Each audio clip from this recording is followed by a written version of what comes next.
Thanks for joining me for this stock up Saturday on my blog, rankamirecreation.blogspot.com. I'm going to go over the most important part of food storage that's not actually food, it's water. What we need to survive, even more so than food. And it goes pretty quickly, and I think, at least I know, it's easy to neglect that. I don't think about it. I wouldn't think about rotating through it. Anyway, so we're going to talk about that for emergencies. This is what I've got.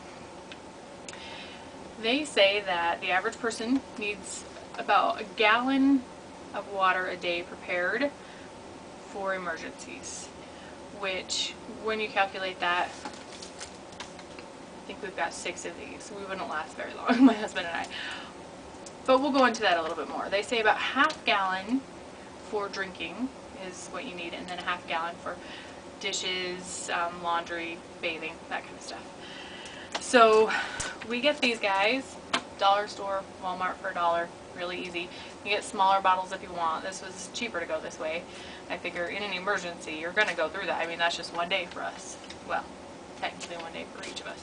Anyway, there are other methods that you can use. For example, if you want to do it yourself, you can definitely reuse these kind of bottles from pop. They say do not reuse from juice or from milk jugs. Milk jugs are a big no-no. They just degrade in quality. Bacteria can grow because of the proteins and stuff. Just don't do it. Okay.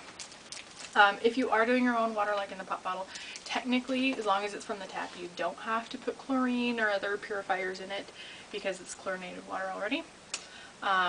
Rotation, I don't know. There's not a technical date that I could ever find. Maybe once a year just go through and empty out your water bottle or fill them back up. They can get kind of stale. Basically, if you do need to drink them, running it back and forth between some glasses helps aerate it, get some air in there, and it'll taste a little more normal.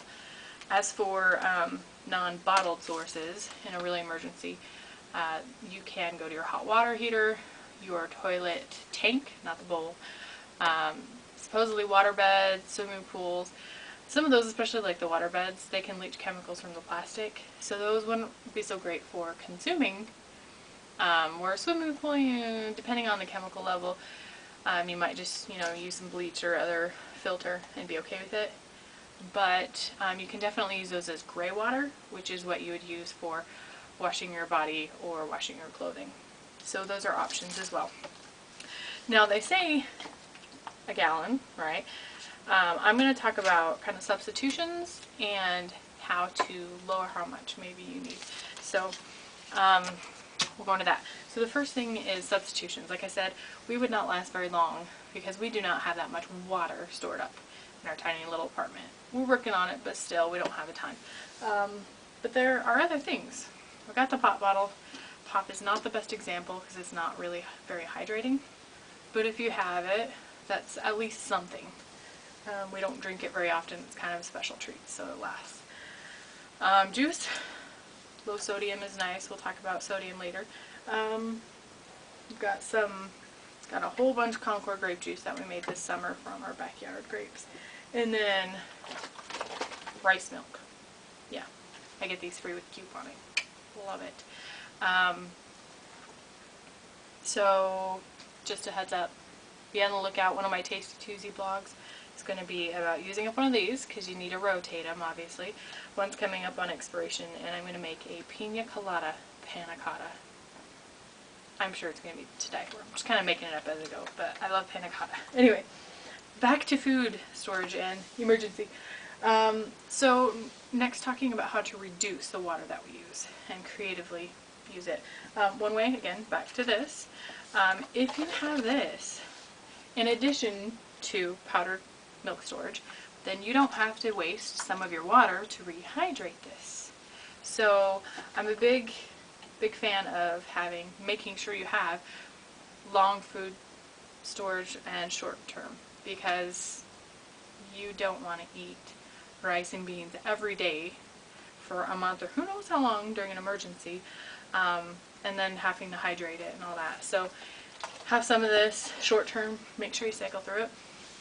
Kind of along the same lines is, you know, you might have your canned beans, well, dry beans, and then make sure to have some of the wet packed ones. A big thing with this is I can't see how you could efficiently reuse the water that you use with beans. I mean, with these tomatoes, right, you can use that juice, that water that you hear inside. But these guys, if you're taking them dry, you're going to soak them in water to get out that nasty sugar, starches, whatever, that cause gas. And then you have to toss that water. You're not going to use that to bathe in. You're not going to drink it unless you want the gastric discomfort that comes with it. So a big way, I think, is, again, have varied food storage. Short term, long term, have a mix. Back to the salt. Obviously, when you eat or drink salty things, you crave more water. So limit how much salt you have in your food storage. And then last but not least, a way that you can prepare so you're not using as much of your water to clean dishes is actually have some disposable dishes, which frankly in an emergency no one wants to do dishes. So that's something to plan for. I hope you found it useful. I think I forgot to mention rain barrels back when we were talking about alternate places to get water. I'm excited to do that when we get our own place. Right now we're in a rental, it's not so conducive to that, but think about it. It is absolutely necessary, and hopefully this gave you a couple tips. Something to think about. Go inventory your food storage, see, especially if you're a beginner, kind of like me, see what you can do to make it work a little better. Bye.